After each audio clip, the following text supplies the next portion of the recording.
Good afternoon, Tuscaloosa and Internet World. How we doing on a beautiful Friday? Welcome in. This is the Joe Gaither Show right here on BamaCentral and BamaCentral.com. You're watching us on YouTube, Facebook, and Twitter. You're listening to us on Spotify, Apple Music, on Audible, and of course right there on BamaCentral.com. Hope you guys are having a great day. I appreciate y'all hanging out with us all week long. You can follow us at Joe Gaither6 for all your social media accounts. Send us your comments, questions, queries, and complaints. We've had a good week so far. I appreciate our friend Kendall Hollowell of the NFL Network joining me on Tuesday. We had a great conversation about the quarterbacks in the NFL on Tuesday. And then yesterday we talked with former wide receiver Mac Hereford, who played wide receiver from 2016 to 2019-20, won a national championship. We heard from him really about our wide receivers and kind of what it's like to go through a quarterback battle. Today, I'm very, very happy to welcome in my friend, Mr. Hunter Johnson. You can follow him on Twitter at Burner L. Johnson.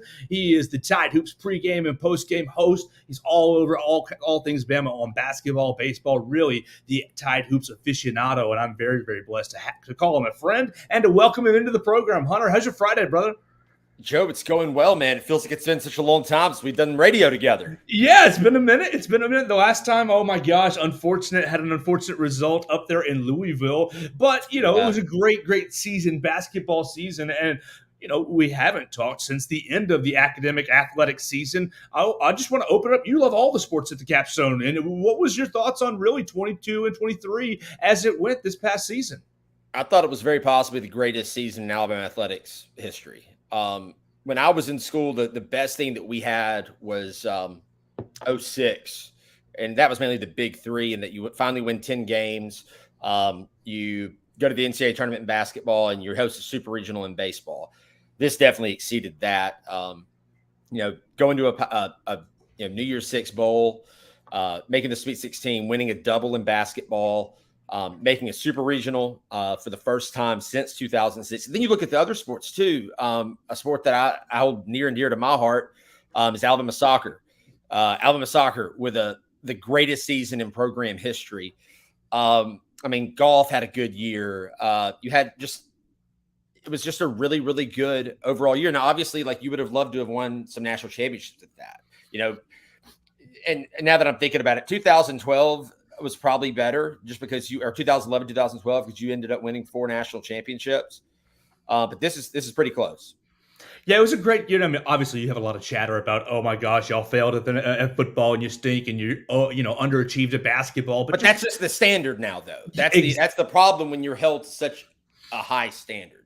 100%, and so taking it away really as a 10,000 view from 10,000 feet up, I really think that it was a successful season. But you finished 12th in the Learfield Cup, which 5th in the SEC, but 12th overall. I think that just shows the strength of the SEC as a whole. Is it? Stanford wins that. Don't they kind of have an outward advantage of just more sports? Come on, how much weight are we kind of? Metric. They do, and they really kill it on a lot.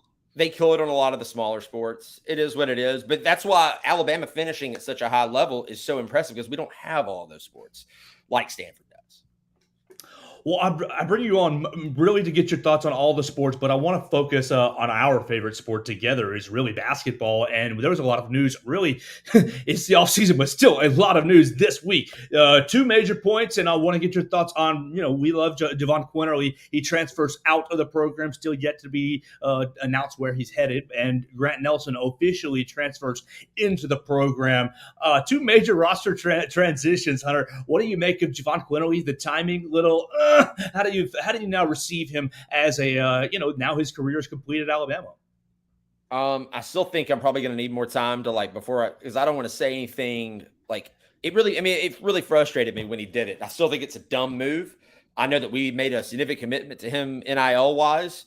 Maybe he's getting more somewhere else. I don't know. I just know that we went over and beyond to make sure that he was taken care of.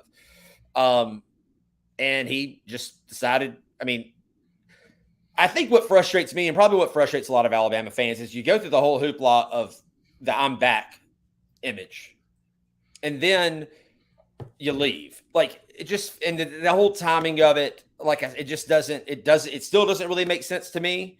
I think it's a dumb move. I still wish him the best wherever he goes. Like, I'm forever a JQ fan.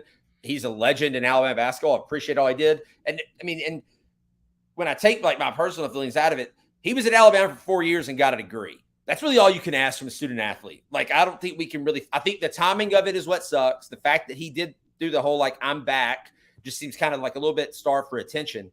But that said, I'll forever pull for the guy. Wherever he goes, I will be keeping up with him. And I hope that he's always feels welcome back at Alabama, maybe after next year, because this next year he will be competition. But yeah, and I think it caught everybody. I think it caught everybody off guard. I don't think anybody was expecting this. There was some chatter, I guess, probably back in April and May that he might be leaving. But it seemed like we had made that, we'd smoothed all that over, that everything was good, and then boom, he's gone. So now you look at it, you don't really have a true point guard. You were banking on JQ being that guy, and now you're going to have a couple of combo guards in Aaron Estrada and Mark Sears, who are going to have to fill that void, provided that Alabama doesn't go and get somebody out of the portal, which is still very possible. But it just leaves you in a hole roster wise. But I think that we have a good enough. We're probably going to talk about this in a second. The other pieces around that are good enough for this to be a very, very good basketball team. Absolutely. And I want to open you right up to your thoughts on Grant Nelson. Grant Nelson looks every bit the part in his highlight film, but then I look at who he's playing in some of his highlight films, and it looks like guys like my athleticism. And we know, full disclosure, I'm not very athletic. So Grant looks the part, just 6'11". Oh my gosh, can shoot, can handle the ball. How do you see him transitioning to a much more difficult league? Well, I mean, he was doing it against high-level competition. A lot of the highlights that we've seen have been of them playing in their conference schedule. But, I mean, he did pretty dadgum good. He had 17 against Arkansas. He had, 11 against Kansas. I mean, so it's not like he wasn't doing against high-level competition. I'm really, really excited. I think he's the perfect fit for this program. I thought that it was really a slam dunk that he should come here. And I saw an interview with his parents this morning where they were talking about how, like, they just really felt like this was the right fit for him, both culturally and basketball wise. And I think it really shows what Nate Oates has built here, and that they were one of the keys about having guys like Noah Clowney. Yeah. We started talking about this probably halfway through the year last year, because we're like, dadgum, he's going to get so good that he's going to leave. But the benefit of that is that guys like Grant Nelson see that Clowney could come in here for 1 year, and then he's a first-round pick. That's exactly what Nate and the staff were pushing on Grant Nelson, telling him that you can be the Noah Clowney in this offense and then move on and that's what he wants. He's coming here to make it to the pros. I'm sure he's going to be going to class. I don't really think he's a little concerned about a degree. He's coming here to make the NBA, and that's what we pushed on him. They sold him on it. And I mean, with his ability, he's got a good handle for 6'11". You can really run him. I mean, he's a better ball handler than Clowney. A really, really good rebounder. I was looking at his not even for this. I just randomly was looking at it this morning. He's one of the top rebounders in the country defensively. Would love to see him pick it up on the offensive end a little bit. Did not shoot as well from three last year as he did his first 2 seasons. He was 25% last year. His first 2 seasons, he was up in the 30s. Would love to see him get back to that. But I think that also could be a factor of him having to shoulder a little bit more of the burden offensively from North Dakota State last year. I'm very, very, very excited about having him. He seems like, there's always, we talk about this I think we talked about it on the Bama Hoots pregame show presented by Christopher Mobley, of course. We've talked about how, like, there's always, if the other team has a white guy, you just kind of always hate that white guy. Grant Nelson is going to be so hated by opposing fan bases. Arkansas fans already hate him because it came down to Alabama and Arkansas, and he chose Alabama. I hear that size of coach might have been an issue there with Muss being so short. It's really a shame to see Eric Musselman come up short yet again to the university. That's three times this year. But yeah, they already hate him. I'm sure Auburn fans are going to hate him. So it's going to be. I'm really, really excited about having him and pairing him with the guy I imagine we're about to talk about next. Yeah, Latrobe Wrightsell, Aaron Estrada, those kinds of. I really want to kind of focus the next portion on Nate Oates' acquisition and utilizing the portal, and just how he's. Oh my gosh, we didn't expect to lose Bediako, and you have Clowney becomes a surprise first round pick, and okay, you got to manage that. Now we've got two extra spots, and he appears to be going out to West Virginia and bringing some guys in, or bringing some guys in to visit at least. Nate Oates just a freaking mastermind and just a wheeler and dealer. It's like, okay, I'm in a corner here. I can pivot and move, and getting Jaron Stevenson. I am just impressed with his ability to roster manage. That's what I was about to say. More so than portal, I think it's more roster management, and that you're able to. I mean, the key to that would be getting a guy like Jaron Stevenson, who was not even going to be in this class, and getting him to reclassify and come in and be able to play right away.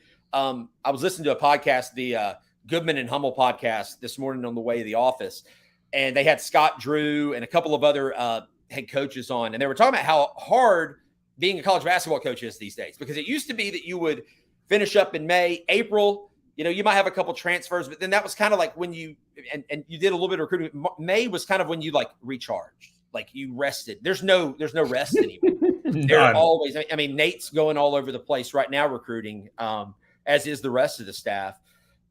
It's always something. I mean, and even in a weird situation like this, Nate has a new open spot come up in late June with JQ leaving. But I thought it was a great job of roster management. I thought that, Latrell Whiteside, I like him a lot. I really like Aaron Estrada. I've heard really good things out of him from pickup games this summer. I think he could end up, very possibly starting. The thing is, we brought in a lot of guys who were willing to buy in and weren't coming in expecting necessarily to start. They weren't coming in. We weren't guaranteeing them starting spots, because you look at if we had JQ come back, you were going to have JQ, Mark, Ryland, Grant Nelson, and then either Nick Pringle or possibly Jaron Stevenson. So those guys probably weren't going to. Aaron Estrada might now. Heck, Whitesell could too. I don't know. But like, it shows that those guys are willing to buy in to what the program was selling. And it's just a phenomenal job by Nate of being able to, and he ain't done yet. I mean, I still think it's very possible that we could get, the point guard from West Virginia. I don't know. I mean, if you look at him statistically, it's not great, but you would still like to have another ball handler. And you wouldn't really mind having another big.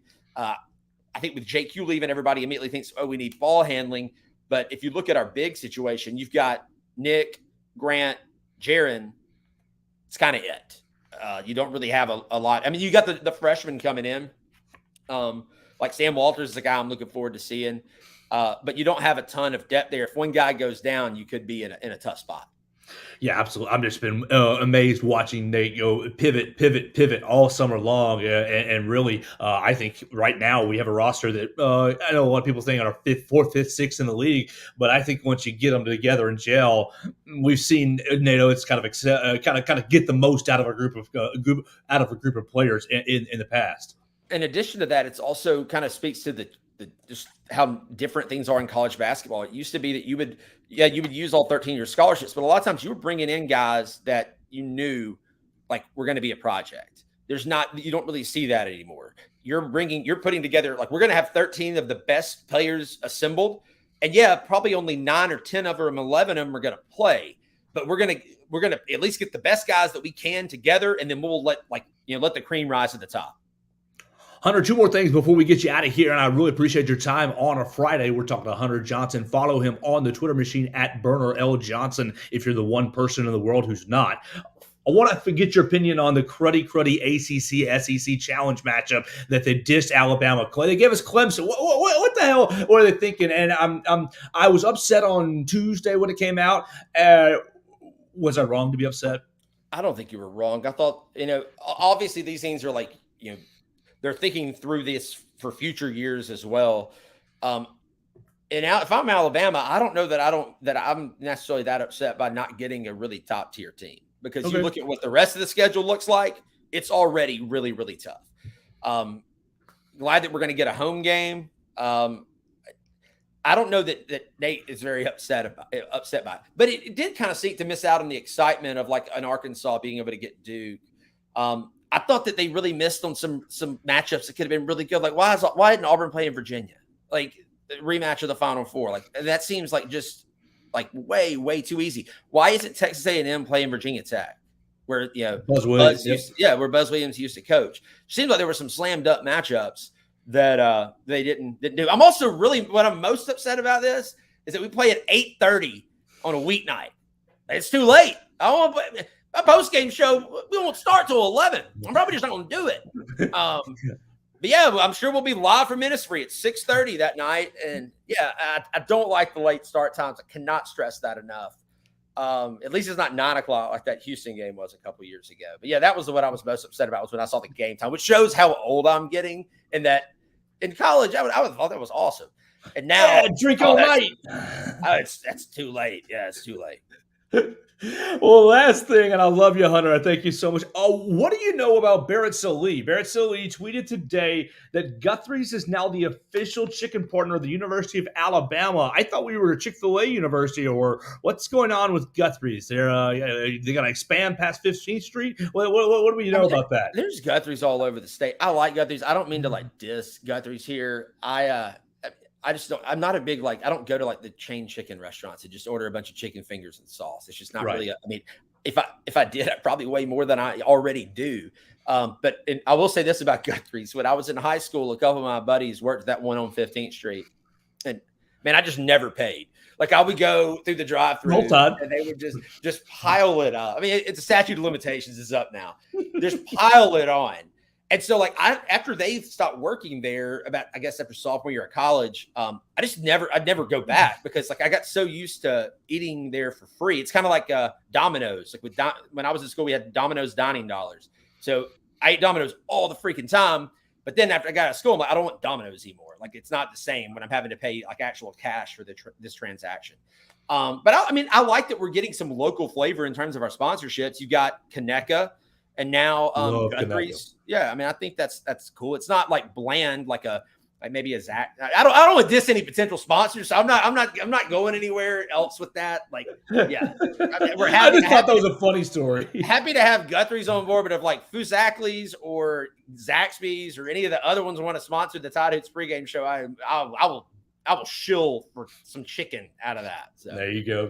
Well, Hunter, thank you so much for hanging out with us. First time on the new program. We hope to do it again soon. I hear you have a great summer ahead of you, and I hope that you have a great time doing it. Hopefully, we'll catch up before the Tide kicks off against MTSU.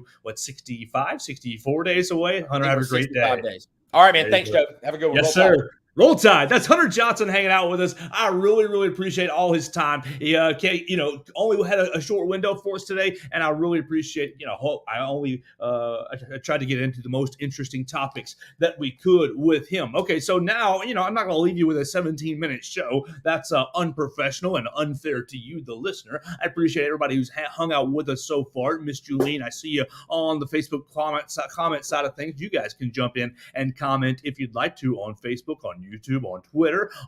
Leave us a note right there, or listen on Spotify, Apple Music, or on Audible. So here's what I want to go to. I want to go to, we already heard that kind of had Hunter's year in review, and I do agree with him. It was a very strong athletic year. No national championships, but just overall high-level competitiveness in every sport. We were there really hanging around at the top of the standings, at the top of the rankings in every sport. And so it was a highly enjoyable year for me covering the university, and hopefully it was a highly enjoyable year for you as the fans. All right, so what I want to get into next is gambling, because I think we've got a real problem. I think you have a real problem. And yes, it's not a highly specific to Alabama topic, but it will affect Alabama one day. And it has affected some Alabama football players in the NFL already. We remember last year, Calvin Ridley was suspended an entire season because he wagered a $1,500 wager on a 16-17 parlay. For those of you who are unfamiliar with gambling, the likelihood of that pulling off is very, very low. Very, very, very low for Calvin Ridley. So he was basically hitting a long shot, kind of seemed like let's just see if this happens or not. Okay, so Calvin Ridley gets suspended for an entire year. We all know Jamison Williams now, 6 months later, gets suspended for 6 games with the Detroit Lions. Why? He was gambling in a team facility. He wasn't gambling on an NFL game, but he placed wagers in a team facility. So the NFL has now suspended a couple of Indianapolis Colts players and a couple of Tennessee Titans players for the entire year for other gambling violations. One of the Colts players basically come out and says, one of the Colts players put a heavy wager on basically on an over-under. Demetrius Taylor. Yes, Demetrius Taylor placed a wager on an over-under. Basically, he utilized insider information to score a huge gap. Okay, so a source told ESPN that friends of Rodgers who were in Florida encouraged him to place many of the wagers. The majority were on the $25 to $50 range. Look, that's the range that I'm gambling in if I'm gambling. Here, $25 on a game. We don't want to get too out of control now. Legal sports betting was not available in Florida this past football season. The largest wager placed through the account, though, was a $1,000 prop bet on the over-under on the rushing yards by a Colts running back, which won. So Rodgers knew kind of the Colts game plan and was able to place a wager on the certain running back to basically rush for a certain amount of yards, and he did that. Why are we talking about this? We're talking about this because this is permeating culture all over the place. And here, look, I am not one to say, oh, the games are rigged, the games are fixed, the games are, swayed one way or the other. I absolutely abhor the talk of, oh, the refs are paid, these refs are paid, they're paid against us. I abhor it, honestly. It makes me feel like, oh, you cheap losers, oh, you sad losers. Look, I walked away from this past year's Tennessee game, and I know 18 penalties against the Tide. You had a couple of terrible penalties against the Tide. The pass interference at the end that would have basically sealed the deal on the interception. I'm not here to talk about rigged games or not. I don't think that games are rigged that way. But when you have gambling, when you have this much money at stake, when you have these many hands in the cookie jar, this much pull. I mean, it's one thing to pull aside a point guard and say, hey, man, will you miss some free throws and shave some points? That's one thing in basketball. And it's one thing you can get a hold of a referee in basketball. We remember the official who was basically involved with the mob a handful of years ago.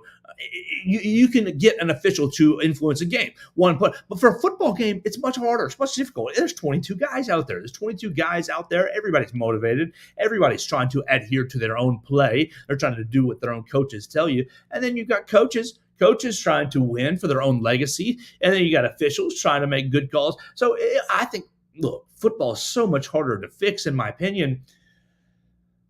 But man, with so many gambling stories at play, with so much going on. Okay, I asked a buddy yesterday, look, if you guys paid attention to the NBA draft, if you listened to this program, you heard about this, 2 weeks ago, Brandon Miller was slotted, okay, for sure, he's going to go number 2 overall. He's promised to go number 2. Everybody knows. So a lot of people wagered he's going to go number 2 overall, and a lot of people won off that. Great. On the day of the draft, a very prominent reporter, Shams Charania, he's very, very popular. He's got thousands of followers on Twitter. He's got huge credibility. He goes out there and says, I'm hearing reports that Scoot Henderson is going to go number 2. He's going to get drafted number 2 overall, not Brandon Miller. And so, people trust Shams Charania. People trust his reporting and think that, okay, he's a credible reporter. But Shams Charania is employed by or has a partnership with FanDuel, which is a sports betting application, which is a sports betting website, sports betting company. And so people go onto FanDuel and they wager for Scoot Henderson to be drafted number 2 overall. And then when Brandon Miller inevitably gets drafted number 2 overall, all those people lose. So is Shams Charania a part of an insider trading scheme that basically defrauded a bunch of these NBA fans? And so here's my thing. It's like these are tips of the iceberg. These are small portions. These are just small stories. You're seeing this Colts running back, gambling on an over-under. Yeah, he cashed in. He won $1,000.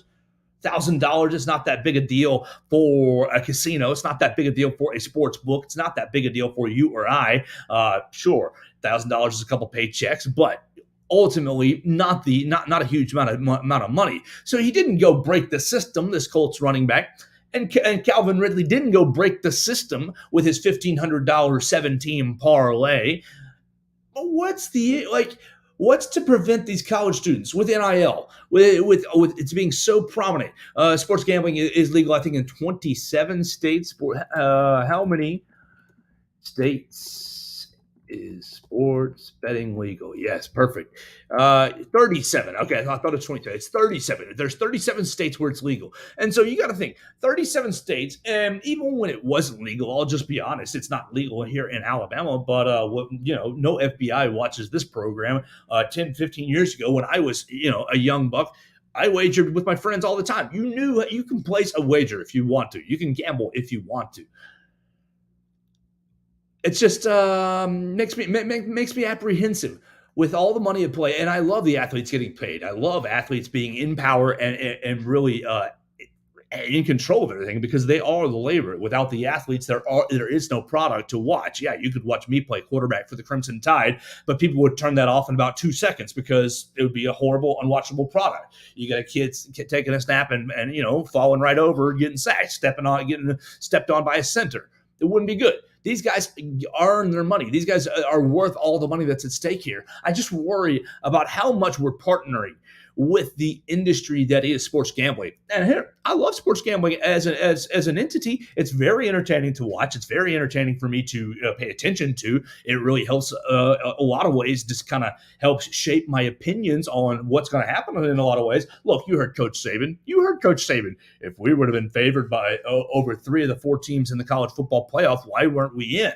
Alabama would have been favored in Las Vegas over Michigan and TCU, and probably Ohio State as well last year.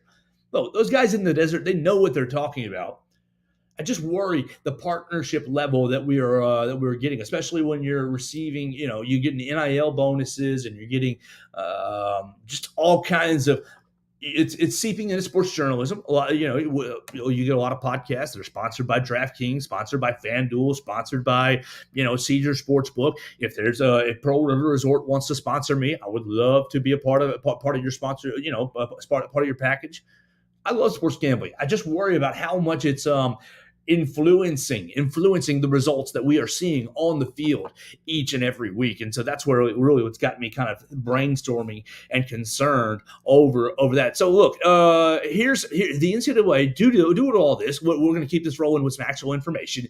Due to all the concern about gambling, I'm not the only one. The NCAA amended and updated punishments for athletes who violate gambling rules. And here are a couple of new punishments. Student athletes who are found to engage in activities to influence the outcome of games they're involved in or provide information to individuals involved in betting will face a potential permanent loss of college eligibility. The guideline applies to student athletes who bet on their own games or other sports at their own school. And look, you have to have that in place. You absolutely have to, because you cannot have kids influencing games. You cannot have kids point shaving. And the other thing, you cannot have these athletes calling their basketball buddies saying, hey, who's going to win tonight? Hey, what are you going to do tonight? Like, this insider information is probably the most dangerous part of this, is because these Alabama athletes, I think these Alabama athletes are at least on a cordial level with one another. And so if you want to know if Johnny's really hurt or if Sarah's really hurt or who's going to be running in the 4x4, if you want to know kind of information ahead of time, I think these athletes can get it. So the NCAA has to implement. And you have to threaten their loss of permanent eligibility. There's no coming back from somebody who would taint the integrity of the game in that fashion. All right, number two. Student athletes who bet on their own sport but not involving their school are subject to a potential loss of 50% of one season. All right, so if I'm going to gamble on, if I'm a football player at Alabama and I'm going to gamble on the SEC, the other SEC games that week, I'm up to I'm risking one half season of eligibility. So I am risking what 6 games. I'm risking six games of an opportunity to play for the Crimson Tide. 6 games of an opportunity to play on ESPN, on CBS, on ABC, on all the family of networks, on national television, where people will see you and where draft scouts will see you.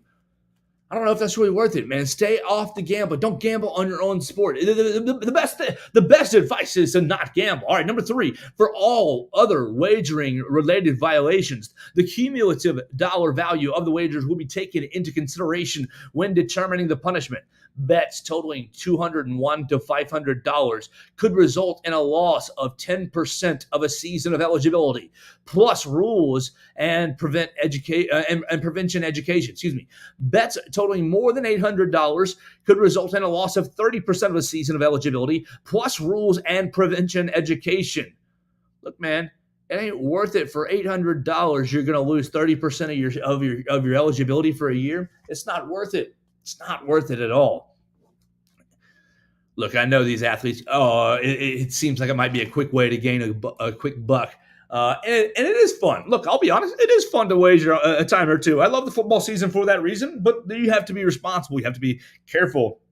And I have no influence no influence on any wager or any games.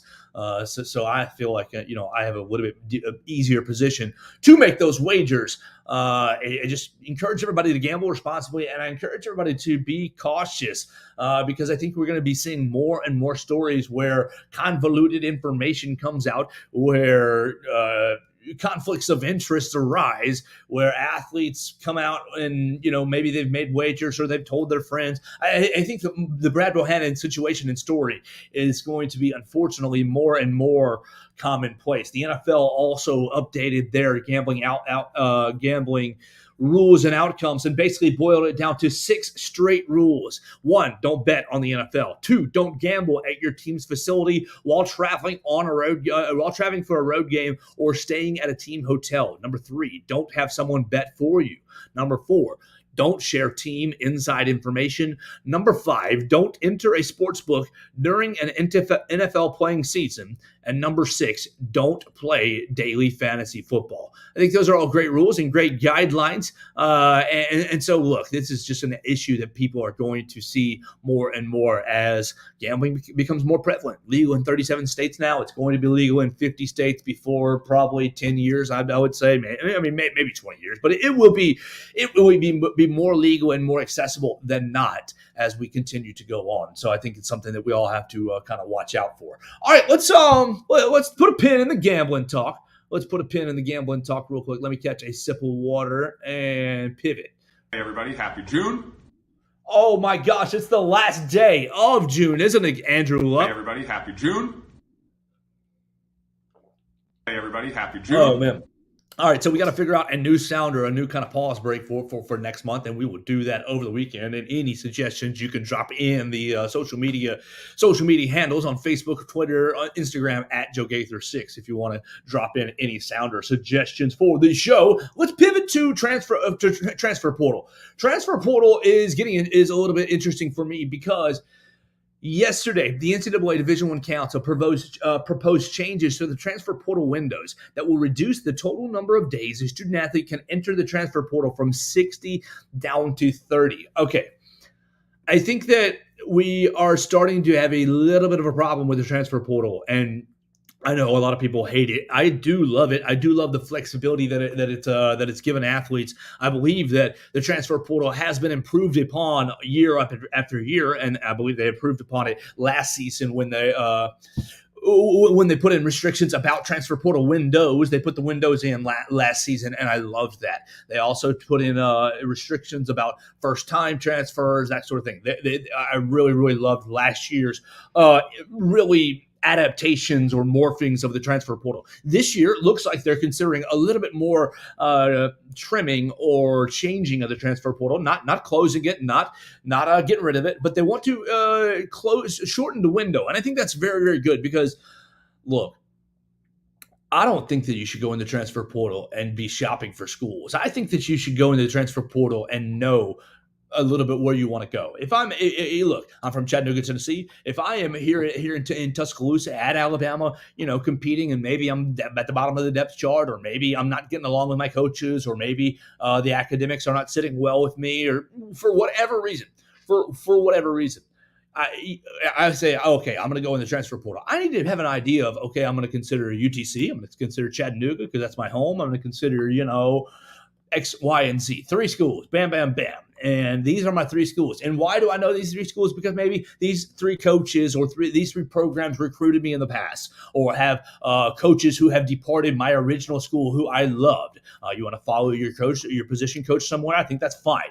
I really think these transfer portal window needs to. I love the concept. The concept was needed, absolutely needed, because of a lot of what you heard Hunter Johnson talk about. These coaches get no time off. These coaches have zero time to relax to themselves. Coach Saban took a little bit of time in Italy, and that was like a week, and that was like his first vacation in ages. So I think these windows need to be shortened so that these coaches can manage their rosters easier. You don't get these, I'm going to the portal, I'm going back out, I'm going to the portal, I'm going back in, that sort of thing. I think these players, these athletes, look, I'm a fan of the college football. I'm a fan of the transfer portal really for every sport. But I think that if I'm going to hit the transfer portal in basketball, in baseball, in football, whatever the case may be, I think that you should have some sort of inkling. And you don't need 60 days. You don't need 2 months to figure it out. You should go ahead, go visit a couple of schools. Go visit school X, Y, and Z. In my case, go visit UTC. Go visit, Jacksonville State up there close in the Gadsden area. Go visit, schools back in the Chattanooga area. That's fine. Be a man, be a woman, be an adult, and make a decision in a quick fashion. And not quick, but a timely fashion. 45 days. 45 days is plenty of time to figure out if you're going to oh, man. Thank you, Julian. I appreciate your comment. Chris Walsh talking about our staff. Yes, I appreciate that. Chris is the man. Chris is awesome.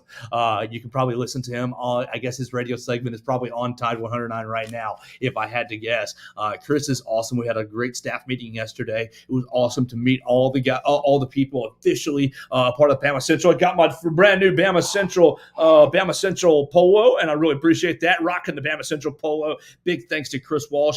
And yeah, so that's my thoughts. I think it's a great thing that they're amending the transfer portal again. I think it's a great thing that they are cutting down the windows, because you should be able to make decisions in a timely fashion. You shouldn't have to hold these college programs should not be held hostage all summer long or all spring long due to, when's Johnny going to make his decision? Is he going to go choose us, or is he going to choose them? I think that I think that the NCAA is taking a good step with the transfer portal. Okay, anything else I got on my radar sheet today? I have, let's see, on my open tabs, anything else on my radar sheet? KJ Bolden is on my sheet. All right, so just a little bit of recruiting news. We got Alabama got the commitment of Isaiah Fega on Wednesday. We didn't talk about it with Mac Hereford because that's not his area of expertise. But Isaiah Fega out of Clay Chalkville High School. Is that what I saw? Yeah. He's No, Central Phoenix City. I'm sorry. No, Jalen Mbakwe is Clay Chalkville. Isaiah Fega from Central Phoenix City took the Central Phoenix City Red Devils, that's right, to the Class 7A semifinals last season. What I saw on tape with Isaiah Fega, he was a Utah commit. All right, he's got a Samoan background. Okay, you see the Utah connection right there. But he's from Alabama, and we all know, let's just be honest about it, Samoan defensive linemen have a tendency and have a reputation of being nasty. Well, I see that. I see that on tape when I look at Isaiah Fega. I see him with a quick first step off the line. Now, clearly, he's going into his senior year. He's got room to develop. He's going to develop further. But I believe that Isaiah Fega has a very quick first step for a high schooler. I was impressed with him. Now, granted, I'm only watching highlight tapes. I'd love to see him more. I'd love to see a more complete game tape to see how he does snap in and snap out. But he gets a lot of pressure in his highlight tapes. He's very quick off the ball, as I said, with his quick first step. And I think he has a violent punch. So Isaiah Fega obviously was a huge priority for the Alabama Crimson Tide recruiting class. He joins Jeremiah Beeman as the second defensive lineman in the recruiting class so far. Alabama now up to 9 commitments in the 2024 class. And so what are we looking at next? Alabama, you've got a lot of guys who have Alabama on the tip of their tongue, have a lot of guys who are right there ready to sign. Well, not sign yet. They'll sign in December and in February, but are right there ready to commit to the Alabama Crimson Tide. I think you're going to see Alabama pick up a cornerback commitment on Saturday, Jameer Grimsley. I think you're going to see them add Jameer Grimsley, cornerback out of Tampa, Florida, as the 10th member of the class. And he's really going to be the second corner. He and Jalen Mbakwe will make the 2 corners in this class so far. Obviously, you got to wait and see if the commitment will hold strong. But I really do think that you're going to get, what's up, CJ Watson on the Facebook machine? I really do think that you're going to get Jameer Grimsley added to the class tomorrow. Now, I think you're going to get, look, KJ Bolden is that diamond. Oh, boy. We want to talk about Caleb Downs last year. KJ Bolden is that dude. KJ Bolden is the number 1 safety in the country right out of Buford, Georgia. Look, Buford to the college football rankings has turned into a just college football pipeline. And we know this with our man Justice Haynes. And we've got, Jake Pope is from Buford as well. Isaiah Bond, I believe, is from Buford as well. So, look, great pipeline coming from Buford to college football. We'd love to get another KJ Bolden. He looks the part. KJ Bolden told On3 Sports this past week that he had a great visit to the University of Alabama. I'm going to venture to have him on, and we'll talk about what we're going to do next week. Oh, I almost have my next week's plans already set going into the weekend. Oh, that is such a great feeling. Thank you, Friday. Thank you, Lord. But no, KJ Bolden is that diamond in the rough, and I think that, look, he told On3 Sports he's down to his final 3. He's got Alabama, Ohio State, and Georgia basically playing as his final 3. Lots of people thinking Ohio State kind of has his lead, but Jalen Mbakwe has been in his ear. I think KJ Bolden is a really good candidate to commit to Alabama pretty soon. I think and really you add him as a 5-star, the number 1 safety in the class. Ooh, you're going to jump up those rankings. So everybody who's concerned, who sees Alabama's recruiting class ranking at 24 or 26 or 29, in those mid-20s, I say don't worry. Don't worry. Nick Saban is about to go and do what Nick Saban always does. And I'm really looking forward to this next month. Yes, we're in the NCAA mandated dead period until the end of the month, until the end of July. July 24 is the final day of the dead period. So the guys cannot come back onto campus for in-person visits, and Coach Saban cannot go out on the road and do in-person visits, but they can still communicate via phone, via text, via FaceTime, via Twitter, social media, that sort of thing. So Alabama's still going to be working very, very hard on the recruiting front. And I think you're going to see Alabama add to the recruiting class over the weekend with Mr. Jameer Grimsley. Jameer Grimsley out of Tampa, Florida. Jameer Grimsley, a 4-star recruit, just a little bit about him. 4-star recruit. He's a 2-way player, plays wide receiver and corner for his school down in Tampa. And so he's got a lot of speed. He's a track athlete as well, 10-1, 100-meter dash. So we love that. We love the athletic traits. And we know Coach Saban loves his cornerbacks, so he's going to be always looking for the best and the brightest and the defensive backfield. All right, so what else? Come on, it's a Friday. We're having fun on a Friday. I appreciate everybody hanging out with us on the Facebook, the Twitter, the YouTube side of things. Everybody who's listened to us on Spotify, Apple Music, and on Audible. You guys can tell a friend about the Joe Gaither Show on BamaCentral. Get them to download, rate, review, and subscribe. Put in those 5 stars and send me a comment, question, query, or complaint right there to my social medias at Joe Gaither 6. Okay, I think I'm about done, but on a personal note, we got into a little Gaither adventure here at the household. We want to thank God for dropping this little cutie in our lap. We have added a dog for the podcast audience. You'll have to check it out on the YouTube side of things. We've added a dog to the Gaither household. We're going to call her Abby. It has been quite a transition to the household with the cat Bruce. They've had a couple of dust ups, but it has been a lot of fun so far. And so that's what's going to occupy my time all weekend long, is really keeping up with recruiting, truth. That's what we do here on Bama Central. And I'm going to be rearing a puppy, Miss Abby. We're going to try to get her acclimated to the house and try to get her trained a little bit. So far, everything has been very, very good. Sweet puppy. And I really appreciate Miss Kristen for looking out for me on Miss Abby, trying to hook me up with a great puppy. What are we going to do next week? We'll set you up with next week, and then we'll get you out of here for the weekend. For everybody on the Joe Gaither Show, next week, I think I've already got pretty much the week planned. I'm going to be joined on Monday. Got to make sure he's going to be ready for it when we've already talked about it, but always confirm 24 hours ahead of time. I believe I'm going to be joined by Monday by Mr. Cruz Oxenrider of Barstool Sports. Cruz is a Bama graduate and works for Barstool Sports. He manages a lot of the Southeastern social media accounts for Barstool Sports, and so we will look forward to having Mr. Cruz Oxenrider on the program to talk all things Alabama sports. He'll bring it to us in his own Barstool flavorful way on Monday. On Tuesday, I'm going to be talking to Caden Jones. Yes, we'll continue our recruiting series. I am so sorry we could not get a recruit on this week. We talked to several of them and just wasn't able to work it out. But on Tuesday, I've got a commitment from Caden Jones, an Alabama linebacker, 2024 four-star commit. He's a North Carolina linebacker committed to Alabama already. He is one of the 9 members of Alabama's 2024 class. So Caden Jones will join me on Tuesday to talk about his recruitment, why he chose Alabama, what he wants to do his senior year, and we want to get to know Caden Jones on Tuesday. Tell a friend that we'll have him join the program on Tuesday at 1 p.m. And I'm going to reach out. I've already reached out. We've already had preliminary talks with my friend Giles Amos. Giles Amos, former tight end for the University of Alabama, right here in the Nick Saban era, just left Alabama pretty recently, played his final season at Arkansas State. So we're going to catch up with Giles Amos hopefully next week as well. And I'd love to find out what he thinks about the tight ends in this Alabama room right now. Amari Niblack, CJ Dupree. Oh, wow. Alabama tight ends, I think, are going to be very, very, very I think they're going to get a lot of usage this coming up season. I think they're underrated right now, and they're going to be a heavy part of the offense. So we'll look forward to hearing, hopefully, from Giles Amos next week as well. So that's going to do it for our week. Wow, we want to thank Chris Walsh. Make sure you follow him at Writing Walsh on the Twitter machine. Tell him that you love all things Bama Central. Follow Bama Central at Bama Central. Listen to our other Bama Central podcast, All Things Bama, with Katie Wyndham and Austin Hannon. We've got Blue Collar Unplugged with Matthew Gibson, Jacob Pickle, and Blake Byler. So make sure you check out those other 2 Bama Central Broadcasting Network podcasts. You can follow me once again at Joe Gaither 6, and we appreciate everybody who's participated in the show. We'll catch up with you on Monday. Hope you have a great weekend, a beautiful weekend right here from the Joe Gaither Show on Bama Central.